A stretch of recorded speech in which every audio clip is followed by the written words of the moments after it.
Hello friends, study with Krishna channel में एक बार आपका फिर स्वागत है।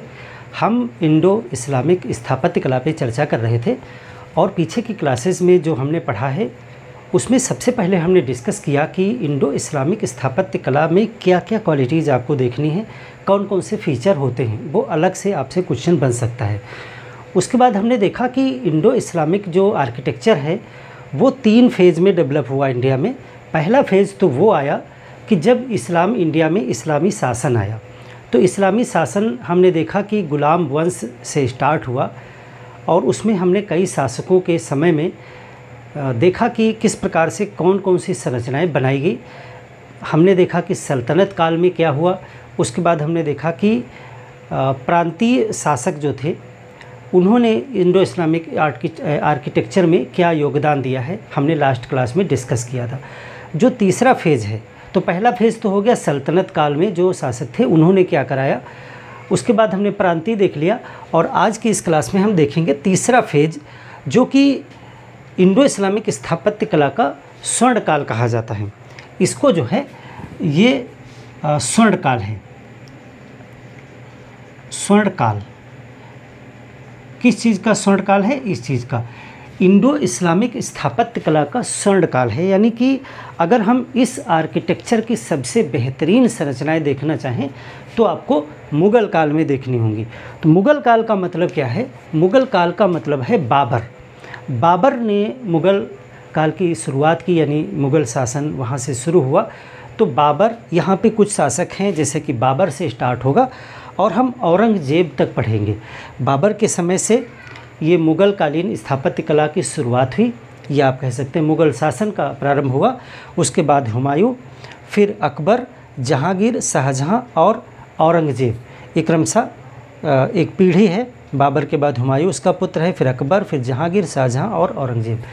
तो इन्होंने अपने अपने शासन काल में इस आर्ट के क्षेत्र में, स्थापत्य के क्षेत्र में क्या चीज़ें दी हैं, कौन कौन सी संरचनाएँ इंडिया में डेवलप की, उन सब पे हम डिस्कस करेंगे।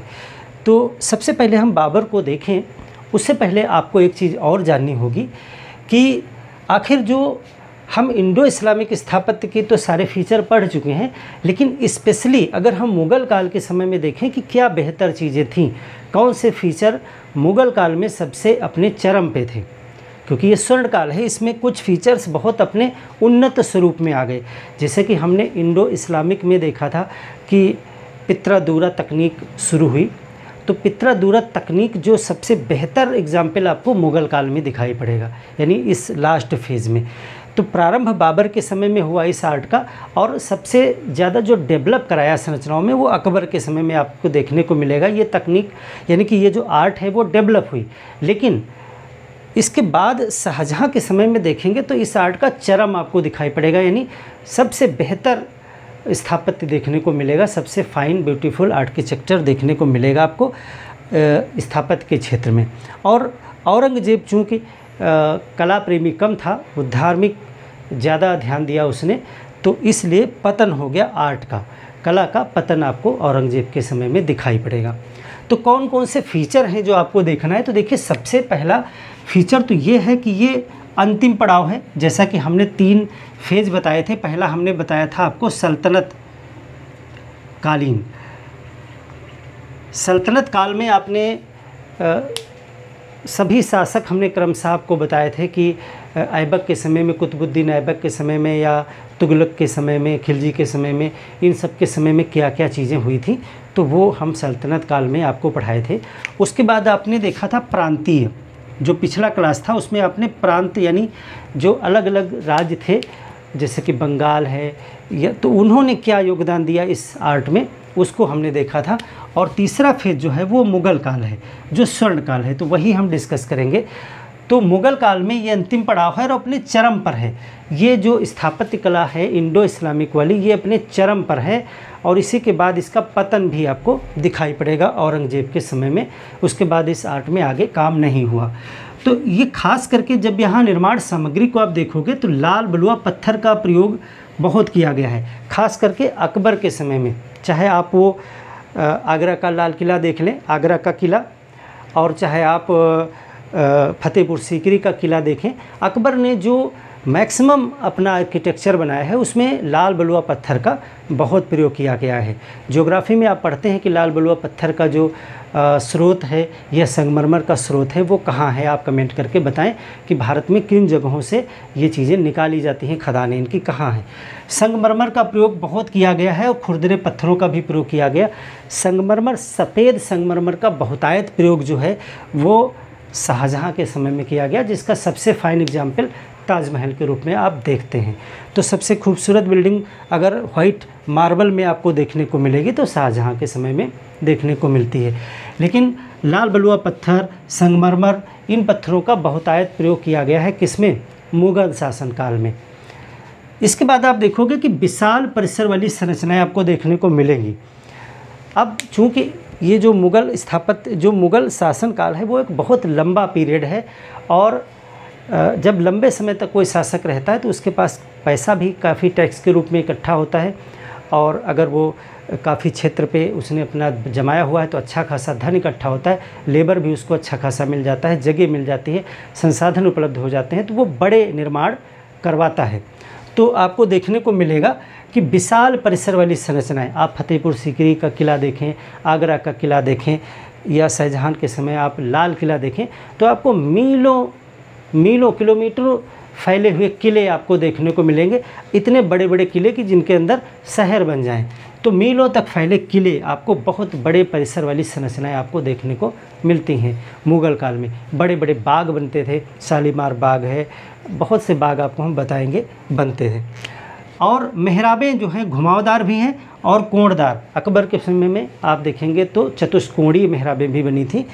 तो कोणदार और घुमावदार आपको मेहराबें देखने को मिलेंगी। और ख़ास करके देखेंगे पित्रादूरा तकनीक जो होती है, जो संगमरमर पर रत्नों की नक्काशी की जाती है, वो अपने सबसे उन्नत स्वरूप में यहाँ पर दिखाई पड़ती है। पित्रादूरा तकनीक के विषय में हमने आपको बताया था कि ये होता है कठोर पत्थर जैसे संगमरमर है तो उस पर नक्काशी की जाती है रत्नों की, आभूषणों की, और दूसरे बहुमूल्य पत्थरों की नक्काशी की जाती है। तो वो है पित्रादूरा तकनीक। इसको पच्चीकारी भी कहा जाता है। और आपको बारीक अलंकरण देखने को मिलेगा। भले बहुत बड़ी बड़ी संरचनाएं हैं लेकिन अलंकरण आपको बारीकी से भी देखने को मिलेगा।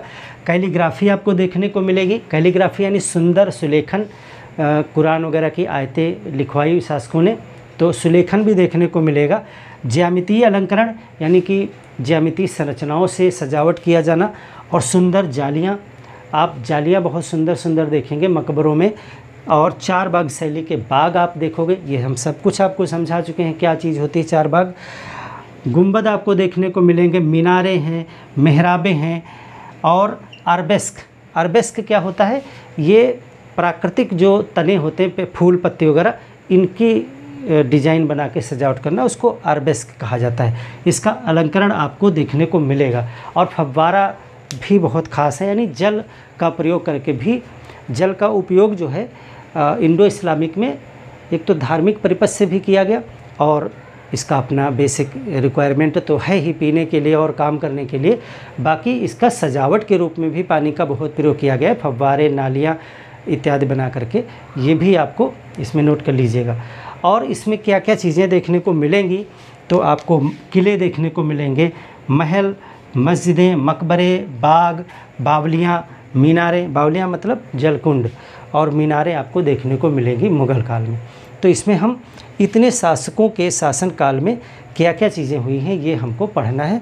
तो सबसे पहले हम आइए बाबर से स्टार्ट करें कि बाबर के समय में कौन कौन सी आर्किटेक्चर पे काम किया गया था। तो सबसे पहले बाबर को देखेंगे।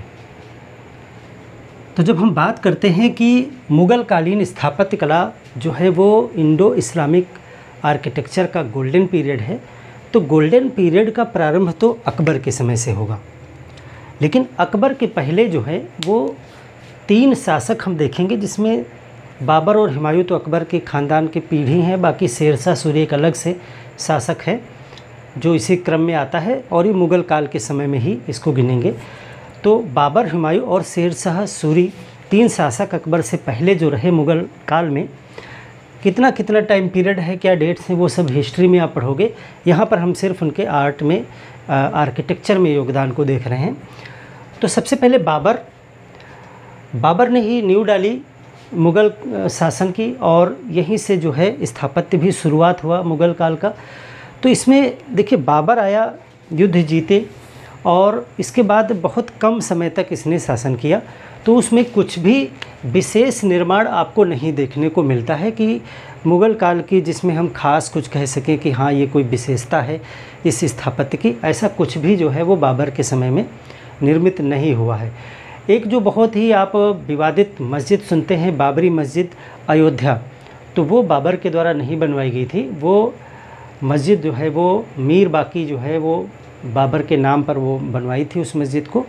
तो वो तो विवादित स्ट्रक्चर था जिसका परिणाम आप वर्तमान में जानते ही हैं। तो बाबर के समय में अल्प शासन काल रहा इसका, इसलिए विशेष निर्माण आपको देखने को नहीं मिलेगा। लेकिन कुछ मस्जिदें बनवाई थी इसने अपने समय में, जिसमें पानीपत में हरियाणा में काबुली बाग मस्जिद एक आप नोट करें, और संबल रोहेलखंड यूपी में एक जामा मस्जिद, ये बाबर के द्वारा इनका निर्माण कराया गया था। और एक बाग बनवाया गया था जिसको आगरा में बनवाया था बाबर ने, नूर अफ़गान बाग, जिसको आराम बाग भी कहा जाता है। आराम बाग या नूर अफ़गान बाग, इसको और कुछ नामों से भी जानते हैं। तो ये बाबर के समय का इतना निर्माण है, तो ये कोई ख़ास नहीं है। ये जो मस्जिदें हैं या निर्माण है वो बाबर के समय में कुछ ऐसी विशेष नहीं हैं चीज़ें जिनको आप कुछ कह सकें कि ये मुग़ल स्थापत्य में कोई बहुत बड़ा योगदान रखते हों। इसके बाद में हुमायूं का शासनकाल आया, और हुमायूं का आप हिस्ट्री में पढ़ोगे तो लगातार शेर शाह सूरी से इसका संघर्ष चलता रहा, और शेर शाह सूरी से संघर्ष के कारण जो है इसको भी ज़्यादा गद्दी पे बैठने का अवसर नहीं मिला, इसीलिए कोई विशेष योगदान आर्किटेक्चर में हुमायूं का भी देखने को नहीं मिलता है। हाँ, एक दो मस्जिदें छुटपुट बनवाई, और ख़ास करके एक दीन पनाह नगर दिल्ली में इसकी नींव जो है वो डाली थी हुमायूं ने। तो दीन पनाह नगर के विषय में आपसे पूछा जा सकता है किसने इसकी शुरुआत की थी, बनवाया था, तो हुमायूं का नाम आप लेंगे। बाकी शेर शाह सूरी जिससे इसका संघर्ष चल रहा था, उसने आर्किटेक्चर के क्षेत्र में भी कुछ काम किया है। जब ये गद्दी पर बैठा तो इसने शेरगढ़ नगर की नींव डाली दिल्ली में। जो शासक थे वो अपना अपना एक नगर बनाते रहते थे। हमने पिछली क्लास में आपको बताया था कि कौन कौन से नगर जो है दिल्ली में बसाए गए, जिनसे मिल करके मिलते मिलते बड़ी दिल्ली बनती गई। तो शेरगढ़ नगर दिल्ली में इसने जो है स्थापित किया था, और वहाँ पर एक किला बनवाया था, इसी में किला-ए कुहनाह, जिसको दिल्ली का पुराना किला कहा जाता है। इसी पुराने किले में एक पुस्तकालय भी स्थापित किया था बाद में हुमायूं ने, जब हुमायूं फिर से गद्दी पर बैठा था शेर शाह सूरी के बाद में। तो इसमें एक पुस्तकालय भी बनवाया था, और उसी पुस्तकालय की सीढ़ियों से गिर के जो है मृत्यु भी हो गई थी। तो दिल्ली का पुराना किला बनवाया था शेर शाह सूरी ने। और शेर शाह सूरी ने मकबरा भी बनवाया था। शेर शाह सूरी का खुद का मकबरा रोहतास में, सासाराम में, बिहार में। तो ये मकबरा भी आपको याद रखना है। बाकी आप जानते हैं कि पुरानी जो मौर्य काल के समय की सड़क थी उसको विस्तार करवाया था, उस पर पेड़ लगवाए थे, जिसको बाद में ग्रैंड ट्रंक रोड के नाम से जाना गया। और ये जो है उस समय सड़क-ए-आज़म नाम से जानी जाती थी, सड़क-ए-आज़म। तो उसका विस्तार कराया था जो पहले से ही मौर्य काल से समय से बनी हुई थी। तो ये शेर शाह सूरी का कुछ योगदान है। तो बाबर, हुमायूं और शेर शाह सूरी ने एक प्रकार से समझ लीजिए कि जो मुग़ल कालीन आर्किटेक्चर है उसका प्रारंभ धीरे से कर दिया था। और इसमें आपको इंडिया में जब मुग़ल काल का आप देखोगे, ख़ास करके अकबर के समय में आपको भारतीय जो कला है उसका ज़्यादा प्रभाव दिखाई पड़ेगा। बौद्ध और हिंदू का जो आर्किटेक्चर है उसकी छाप सीधे तौर से जो है आपको फतेहपुर सीकरी में और आगरा के किले में आपको देखने को मिलेगी। तो अकबर के समय में आप कह सकते हो कि इंडियन और इस्लामिक का एक बहुत अच्छा कॉम्बिनेशन, बहुत अच्छा समन्वय जो देखने को मिलता है, तो वो अकबर के समय में देखने को मिलता है। और यहीं से गोल्डन पीरियड शुरू हो जाता है। तो आइए हम देखें कि अकबर के समय में ख़ास करके आगरा का किला और फतेहपुर सीकरी का किला जो है और इसके अंदर तमाम संरचनाएं बनवाई गई थी वो क्या थी, तो उस पर नज़र डालते हैं। तो आइए हम देखते हैं कि अकबर के समय में स्थापत्य में क्या चीज़ें बनवाई गई। तो अकबर के समय में मुख्य रूप से जो किले हैं वो कौन कौन से हैं। देखिए, अजमेर का किला राजस्थान में अकबर के द्वारा बनवाया गया एकमात्र किला जो है, एक स्ट्रक्चर अजमेर का किला आपको मिलेगा। अटक का किला, आगरा का किला, इलाहाबाद का किला, लाहौर का किला और फतेहपुर सीकरी का किला, ये इतने किले जो है वो अकबर के समय में बनवाए गए थे, जिसमें हम 2 किलों की मुख्य रूप से चर्चा करेंगे। एक तो हम आगरा के किले को देखेंगे और फतेहपुर सीकरी, ये 2 जो है मुग़ल कालीन स्थापत्य में बहुत विशेष योगदान रखते हैं। और आगरा का किला और फतेहपुर सीकरी का किला, ये अकबर के जो प्रमुख निर्माण हैं उनमें गिने जाते हैं। ज़्यादातर अकबर के समय के स्ट्रक्चर्स आपको जो है इन्हीं 2 किले के अंदर देखने को मिलेंगे। तो सबसे पहले हम आगरा के किले पर बात करेंगे। आगरा के किले और फतेहपुर सीकरी के किले पास पास में ही हैं, आगरा के पास में ही है फतेहपुर सीकरी। उसके पहले हम देखें एक मकबरा जो बहुत इम्पॉर्टेंट है, हुमायूं का मकबरा। हुमायूं का मकबरा जो है वो अकबर के समय में अकबर के द्वारा ही बनवाया गया था, लेकिन इसमें मुख्य रूप से हुमायूं की पत्नी जो है वो हमीदा बेगम ने इसको निर्मित करवाया था, लेकिन अकबर के शासनकाल में ये बनवाया गया था। तो हमीदा बेगम का नाम याद रखेंगे, हमीदा बेगम हुमायूं की पत्नी, उन्होंने जो है वो हुमायूं का मकबरा बनवाया था। हुमायूं का मकबरा क्यों इम्पोर्टेंट है, क्यों आपको जानना है? तो पहली चीज़ तो ये है कि ये मुग़ल कालीन स्थापत्य में जो एक बहुत सुंदर इमारत आप पढ़ेंगे ताजमहल, तो ताजमहल की एक कह सकते हैं शुरुआती जो स्ट्रक्चर जहाँ से आपको एक झलक मिलती है ताजमहल की, वो है हुमायूं का मकबरा। तो इसको जो है ताजमहल का पूर्वगामी कहा जाता है, यानी कि ऐसा इतिहासकार मानते हैं कि जब शाहजहाँ ने ताजमहल बनवाया था तो उसने इसकी प्रेरणा जो है वो हुमायूं के मकबरे से ली थी। इसको आप सर्च करके देखिएगा तो ये लगभग ताजमहल जैसा दिखता है स्ट्रक्चर में। तो डिज़ाइन इसका बनवाया था फ़ारसी शिल्पकार थे मलिक मिर्ज़ा गियास बेग, ये भी नाम आपसे पूछा जाएगा। तो इन्होंने इसका डिज़ाइन तैयार किया था और ख़ास करके आपको जानना है कि ये लाल बलुआ पत्थर से निर्मित है। दोहरा गुंबद आपको देखने को मिलेगा और गुंबद जो है वो सफ़ेद संगमरमर का प्रयोग यहाँ पर किया गया है। और चारबाग शैली जो ताजमहल में भी देखने को मिलेगी आपको, तो चारबाग शैली का प्रयोग जो है हुमायूं के मकबरे में आपको देखने को मिलेगा। तो ये ताजमहल का पूर्वगामी है, यानी कि इसी से प्रेरित होकर के, इसी के स्ट्रक्चर को देख करके आगे ताजमहल को और ज़्यादा खूबसूरत पूरी तरीके से सफ़ेद संगमरमर से हुमायूं ने बनवाया था मकबरे के रूप में। तो हुमायूं का मकबरा अकबर के शासनकाल का जो है ये स्ट्रक्चर है, हमीदा बेगम के द्वारा बनवाया गया था और मलिक मिर्ज़ा गियास बेग का नाम याद रखेंगे जो इसके शिल्पकार थे, डिज़ाइनर। अब इसके बाद हम किलों में बात करेंगे तो सबसे पहले हम आगरा का किला देखते हैं। आगरा का किला, जैसा कि आपको पता है, आगरा की स्थापना तो सिकंदर लोदी ने पहले ही की थी। इसमें किला जो निर्मित करवाया वो अकबर ने करवाया। आगरे का किला लाल बलुआ पत्थर के प्रयोग से बनाया गया एक बहुत बड़ा किला है, जिसमें खास करके लाल बलुआ पत्थर का प्रयोग किया गया है। इसको किसने बनवाया? अकबर ने बनवाया था। अब देखिए, इसमें 2 गेट हैं, एक दिल्ली गेट है और एक अमर सिंह गेट है। ये 2 द्वार हैं इसमें, दिल्ली द्वार और अमर सिंह द्वार। इन द्वारों पर जो है 2 वीर राजपूतों की जो है मेवाड़ की रक्षा करते हुए जो अपने प्राणों की आहुति दी, तो इनके उसमें जो है 2 वीर जो हैं वो राजपूत, इनकी मूर्तियां लगी हुई हैं, जयमल और फत्ता। तो इनकी मूर्तियां यहाँ पर लगी हुई हैं, ये अकबर के द्वारा ही बनवाया गया। और यहाँ पर 2 प्रमुख रूप से महल आपको जानने हैं। आगरा के किले के अंदर 2 महल हैं जो अकबर के शासनकाल के हैं माने जाते। एक तो अकबरी महल, अकबरी महल जो है उस पर बंगाली शैली का बहुत प्रभाव दिखाई पड़ता है, बंगाल का प्रभाव। जैसा पहले ही हमने बताया कि जो अकबर का शासनकाल है उसमें आपको हिंदू एवं मुस्लिम शैली का बहुत अच्छा मिश्रण दिखाई पड़ेगा, यानी इंडियन और जो इस्लामिक है उन दोनों का बहुत व्यापक समन्वय आपको देखने को मिलेगा। चतुष्कोणीय मेहराबें आपको देखने को मिलेंगी और लाल बलुआ पत्थर का बहुत प्रयोग किया गया है किले बनाने में या जो भी भवन वगैरह बनाने में लाल बलुआ पत्थर का प्रयोग अकबर के समय से बहुत ज़्यादा किया गया। तो यहाँ भी आगरा का किला भी देखेंगे आप तो ये लाल बलुआ पत्थर से बना हुआ है। यहाँ पे 2 महल हैं। अकबरी महल, अकबरी महल पे बंगाली प्रभाव बहुत दिखाई पड़ता है। और जहांगीरी महल, जहांगीर के लिए इस पे हिंदू प्रभाव ज़्यादा दिखाई पड़ता है। ये दोनों ही महल जो हैं वो अकबर के समय के बने हुए हैं। और ये कहाँ हैं? ये आगरा के किले में बने हुए हैं। तो क्वेश्चन इस तरह से आएंगे जैसे कि जहांगीरी महल कहाँ है, जहांगीरी महल किसने बनवाया? तो जहांगीरी महल जो है वो अकबर ने बनवाया था और ये आगरा में है, आगरा के किले में है। तो ये दोनों महल।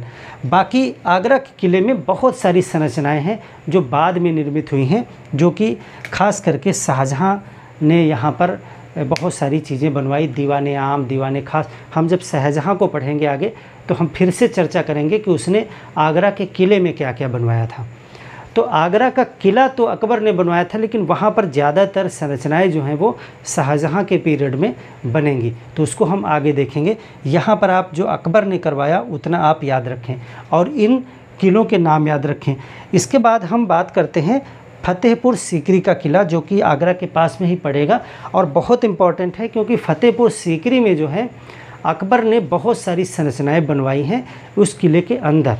बहुत से मस्जिद, महल और बहुत सारी चीज़ें, यानी कि आप आगरा के किले में उतने चीज़ें नहीं देखेंगे जितना फतेहपुर सीकरी के किले में आपको देखने को मिलेंगी अकबर के शासनकाल में। हालांकि अब आगरा के किले में भी बहुत सी चीज़ें हैं, लेकिन वो ज़्यादातर शाहजहाँ के द्वारा बनवाई जाएंगी। अकबर के समय के ज़्यादातर निर्माण जो है वो फतेहपुर सीकरी में आपको देखने को मिलेंगे। तो चलिए देखते हैं फतेहपुर सीकरी में क्या क्या स्ट्रक्चर आपको देखने को मिलेंगे।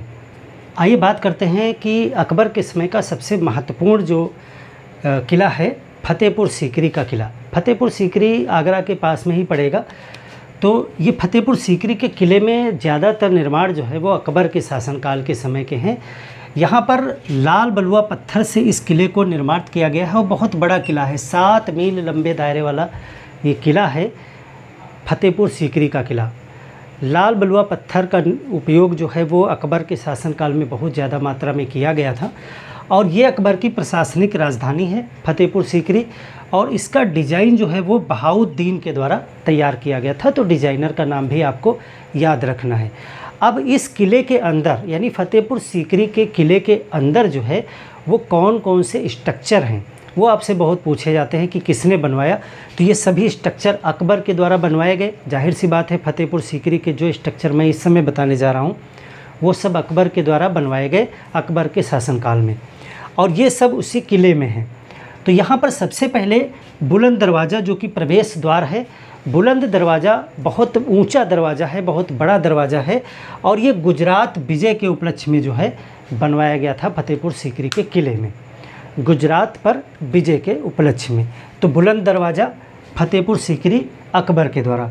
अब यहाँ पर 2 स्ट्रक्चर हैं जो आपको अक्सर सभी किले में मिलेंगे, दीवाने आम और दीवाने खास।